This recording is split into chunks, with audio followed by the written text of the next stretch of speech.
shocking because it's just, I don't know what he just said, but thank goodness. He doesn't either. Yeah. No, thank goodness John Karl is here. Because...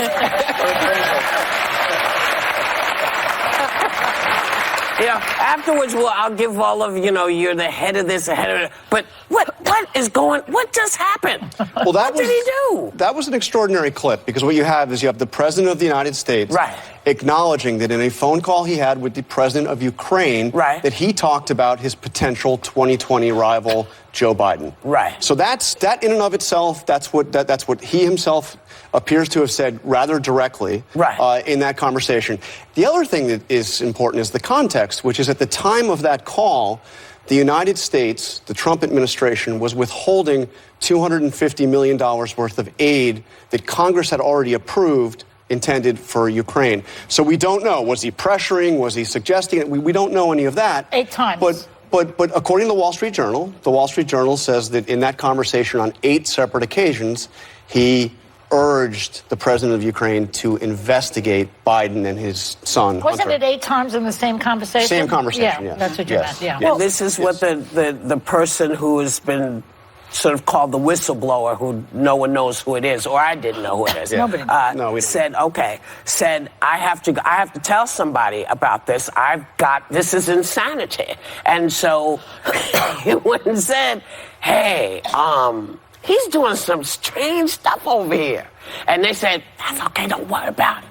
Well, it was a strange thing because the whistleblower, who all we know about the whistleblower is somebody who works in the intelligence community. Okay. So the whistleblower raised the alarm to the Inspector General, the Director of National Intelligence. Okay. And the Director of National Intelligence, passed this on, said that it's his duty by law to pass on such complaints to Congress, to notify Congress. Right. But the acting Director of National Intelligence said, well, not necessarily here because it doesn't do with the intelligence community.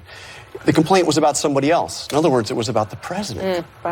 Someone in the executive branch, as opposed to the intelligence as opposed to somebody working. So what do you make of that? It's kind of like passing the buck around? Well, we have a big showdown now because, as you saw, Nancy Pelosi is saying that the administration has until Thursday. That's when the acting director of the DNI goes before Congress. They have till Thursday to turn that complaint over to Congress. And if not, she is saying we have a whole new phase of the investigation. What about the transcript of the conversation? That's what they're asking to be turned over to Congress. The question is, Nancy Pelosi is going to have to make that decision if it's not turned over, right? Well, she has to decide what to do. Not only the transcript, but the whistleblower complaints as well. Yeah, so you have two separate things. Nancy Pelosi is demanding the whistleblower complaint, which by statute, she is saying they absolutely have to, by law, turn over. Because the statute says shall. Yes, there's no law that he has to turn over the transcript. The transcript, they can argue, is executive privilege, private conversation with a.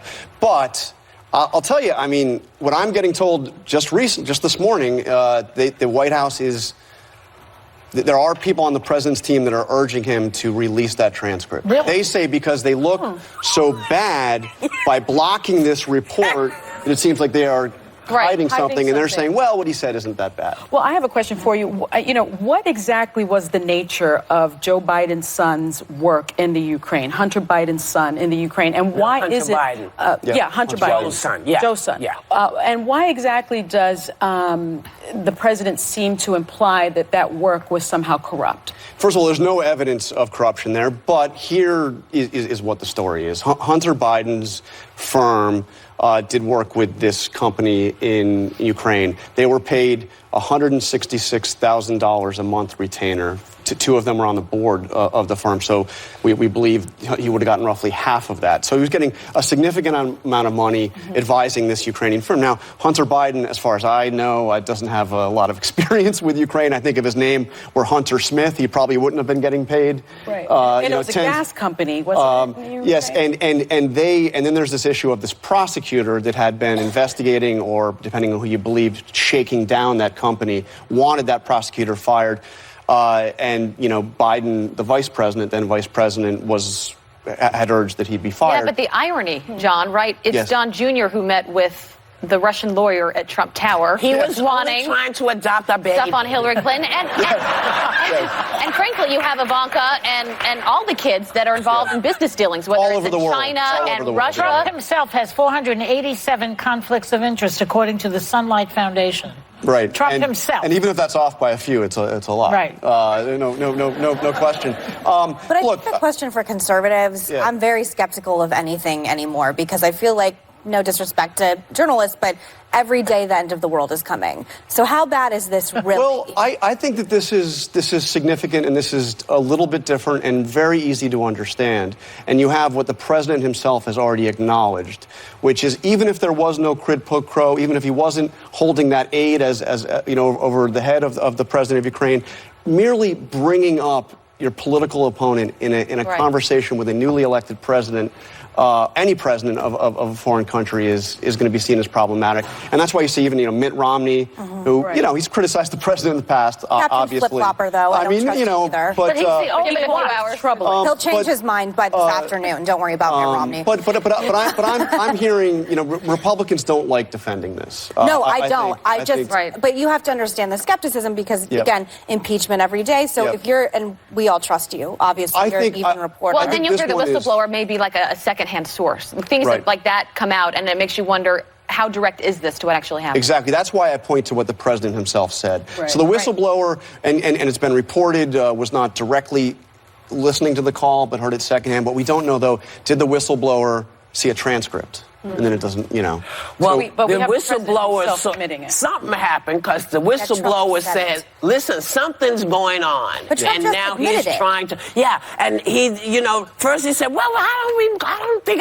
did I talk to him? I don't recall. And then suddenly, him, I talked to him. We talked about some simple stuff. It's like the whistleblower. Yeah. Blew a whistle and said something's wrong here. And it was big enough for this person to say, y'all need to take care of it. Even though they said, it's okay. Yes. And the administration is blocking that whistleblower's complaint from going to Congress, so it all looks really bad. Stinky. Which is why, like I said, some on the president's team are saying he should just go ahead and release the transcript. They're insisting it's not as bad as it looks, but it sure looks really bad. Thank you. Well, you know what? Here's all the stuff that I didn't say in the beginning. Thanks to ABC Chief White House Correspondent Jonathan Karl. Can I say happy birthday to my wife, Maria? Yeah, It's her birthday. yeah. Okay. So happy birthday, Maria. Hey, and we'll be right back with more Hot Topics. Later, desperate Democrats. Some candidates are